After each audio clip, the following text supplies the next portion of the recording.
Esprit Saint, éclaire-nous, guide-nous, fortifie-nous, console-nous. Dis-nous ce que nous devons faire, commande-nous de le faire. Donne-nous ta paix, fais-nous connaître ta volonté. De l'évangile de Jésus-Christ selon saint Luc, au chapitre 3, versets 15 à 22. En ce temps-là, le peuple venu auprès de Jean le Baptiste était en attente, et tous se demandaient en eux-mêmes si Jean n'était pas le Christ. Jean s'adressa alors à tous. « Moi, je vous baptise avec de l'eau, mais il vient celui qui est plus fort que moi. Je ne suis pas digne de dénouer la courroie de ses sandales. Lui vous baptisera dans l'Esprit Saint et le feu. » Comme tout le peuple se faisait baptiser, et qu'après avoir été baptisé lui aussi, Jésus priait, le ciel s'ouvrit, l'Esprit Saint, sous une apparence corporelle, comme une colombe, descendit sur Jésus, et il y eut une voix venant du ciel, « Toi, tu es mon Fils bien-aimé, en toi je trouve toute ma joie. » Chers frères et sœurs, lundi dernier, nous avons célébré la fête du baptême du Christ et je voudrais en profiter aujourd'hui pour vous parler aussi de notre baptême, qui est le plus grand des sacrements, la porte de tous les sacrements, et c'est un sacrement de guérison. Des journalistes interrogeaient un jour le Jean XXIII, qui a été pape de 1958 à 1963, et il lui demandait quel avait été le jour le plus important de sa vie. Et à leur grande surprise, il répondit « Le jour le plus important de ma vie a été le jour de mon baptême. » Le jour le plus important de sa vie, ce n'était pas le jour où il était devenu pape, ni le jour où il avait ouvert le Concile Vatican II.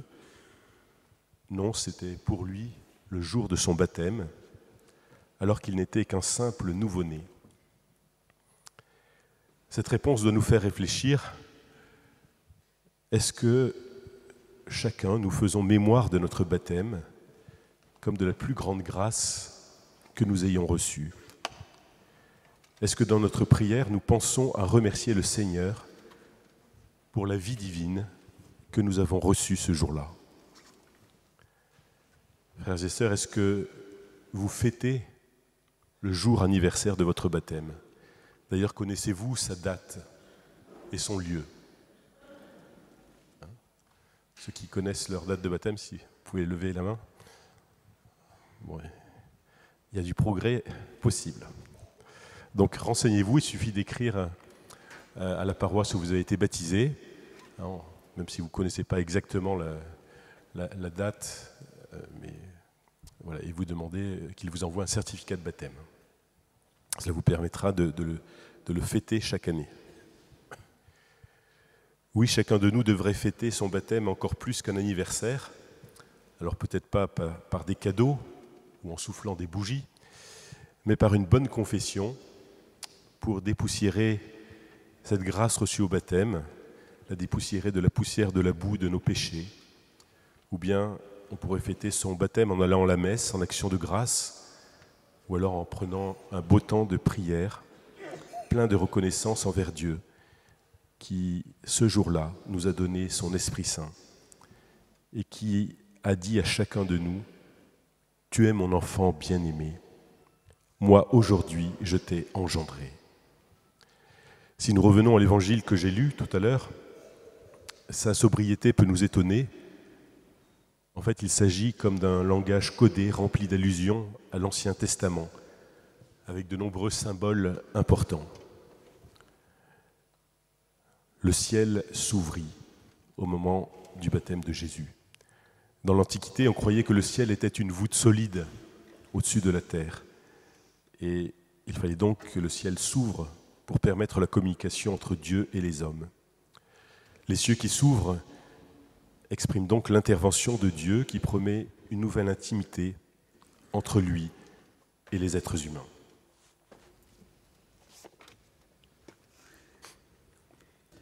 il nous est dit aussi dans le texte que l'Esprit Saint, sous une apparence corporelle, comme une colombe, descendit sur Jésus. L'Esprit qui descend comme une colombe évoque d'abord la création du monde dans le livre de la Genèse, quand l'Esprit de Dieu planait sur les eaux.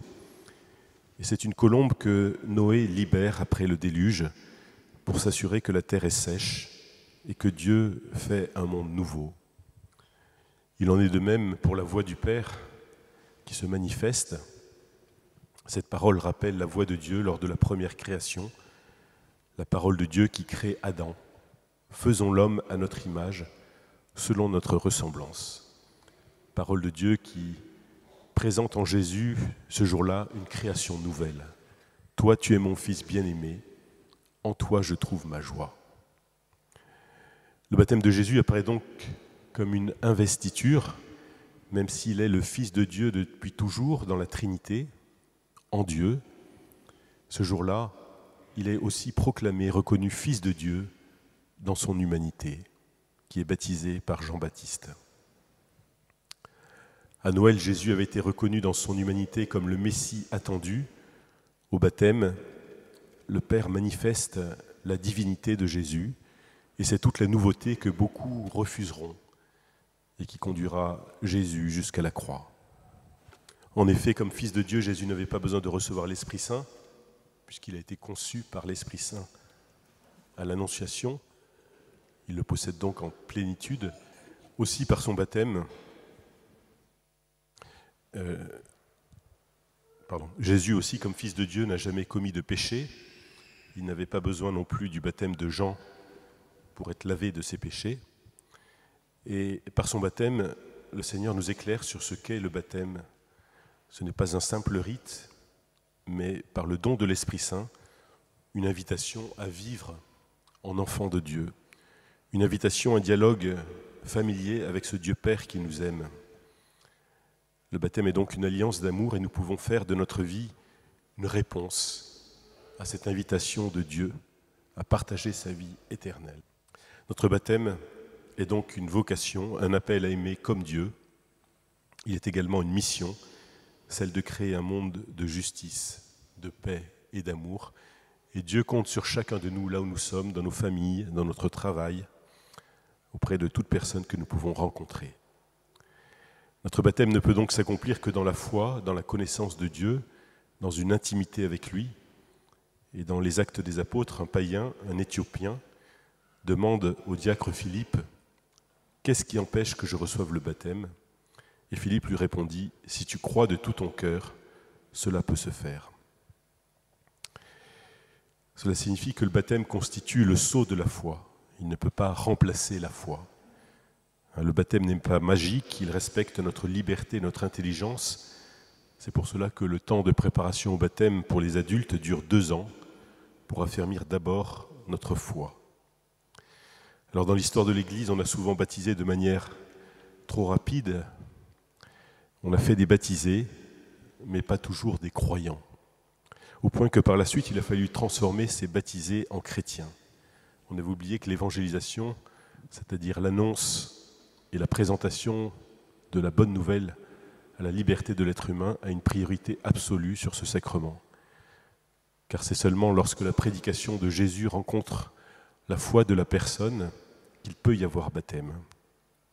Ainsi saint Paul déclarait aux Corinthiens « Le Christ ne m'a pas envoyé baptiser, mais prêcher l'Évangile ». En 1958, Joseph Ratzinger, le futur pape Benoît XVI qui vient de mourir, s'inquiétait. Il décrivait un nouveau paganisme au sein de l'Église. Il écrivait « L'Église n'est plus composée de païens qui sont devenus chrétiens, mais elle est devenue une Église de païens qui se disent encore chrétiens, mais qui sont devenus véritablement païens. » Ce jugement terrible doit nous interroger. Est-ce que je me considère comme un bon croyant simplement parce que je suis baptisé et que je vais à la messe? Ou bien est-ce que j'ai un vrai désir de grandir dans ma foi sans cesse, de vivre en enfant de Dieu, selon l'exemple de Jésus et les commandements de l'Église, de l'Évangile? Si l'Église, par ailleurs, encourage le baptême des petits-enfants, c'est toujours avec l'engagement formel des parents de donner une éducation religieuse à ceux-ci. Sinon, eh bien, on arrive parfois à des situations absurdes. Je me rappelle d'une personne rencontrée qui déclarait être catholique et athée.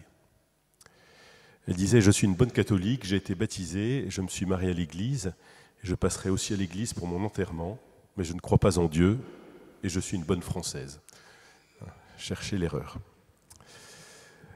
Alors être baptisé, être chrétien, ce n'est pas d'abord culturel, ce n'est pas cocher des cases, mais c'est entrer dans un dynamisme de vie et d'amour. C'est une volonté de vivre avec Dieu à l'imitation de Jésus. Et tous les autres sacrements nous sont proposés pour fortifier, vivre ce dynamisme d'amour tout au long de notre vie. Le jour de notre baptême, même si personne ne l'a entendu, Dieu a prononcé ces mots pour chacun de nous. « Tu es mon fils bien-aimé, tu es ma fille bien-aimée, en toi j'ai mis tout mon amour. » Et cette parole n'appartient pas au passé, elle est toujours actuelle. Dieu, en nous regardant, dit toujours « Tu es mon enfant bien-aimé ».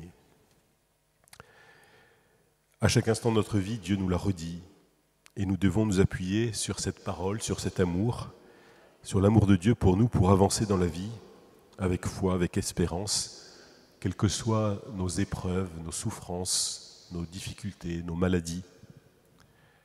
Jésus, nous apprend à avoir confiance en son Père. Grâce à Jésus, nous savons que nous sommes chacun enfants de Dieu. C'est une grâce. Et ce don fait à notre baptême, il faut le déployer, le rendre actif et fécond en nous engageant avec toute notre liberté. Alors comment faire? En vivant avec Dieu comme ses enfants, comme des fils et des filles de Dieu, comme des frères et sœurs. Et saint Paul nous donne en définition dans la lettre aux Romains, tous ceux qui se laissent conduire par l'Esprit de Dieu, ceux-là sont enfants de Dieu. Vivre de notre baptême, vivre en enfant de Dieu, c'est donc nous laisser conduire par l'Esprit Saint reçu le jour du baptême. C'est vivre de cette flamme d'amour qui était déposée dans notre cœur pour aimer Dieu, pour aimer les autres. Vivre en se laissant conduire par l'Esprit Saint, c'est prendre la main de Jésus pour avancer à son rythme, pour aimer Dieu et notre prochain. Alors, autre grâce donnée au baptême, le pardon de tous nos péchés, ce pardon que nous renouvelons à chaque fois que nous allons nous confesser. À chaque fois que nous allons nous confesser, nous retrouvons une âme toute belle, toute pure, comme si nous venions d'être baptisés. Enfin, au baptême, le péché originel est remis. Cela veut dire que rien n'empêche le baptisé d'entrer dans le royaume de Dieu s'il en prend les moyens. Et dès lors, le baptisé participe à la vie divine. Il est devenu temple de l'Esprit Saint, qui lui permet de croire en Dieu, d'espérer en Dieu, de l'aimer, de progresser vers le bien. Enfin, devenu membre du corps du Christ, le nouveau baptisé entre dans l'Église, il y est incorporé, devient une pierre vivante de l'Église, et cela crée un lien de communion entre tous les chrétiens, puisque les baptisés sont frères dans le Seigneur. Enfin, en dernier lieu, le baptême imprime en celui qui le reçoit une marque indélébile, une configuration au Christ pour la vie éternelle. Elle ne pourra être effacée par aucun péché. C'est pourquoi le baptême n'est donné qu'une seule fois. Alors pour ceux qui ne sont pas baptisés, qui pourraient se dire « oui, mais moi je n'ai pas tout ça », eh bien sachez qu'il n'est jamais trop tard. N'hésitez pas à aller voir un prêtre de votre paroisse et demandez-lui de vous préparer au baptême. Ainsi, par le baptême, nous recevons donc une vie nouvelle, nous sommes une création nouvelle.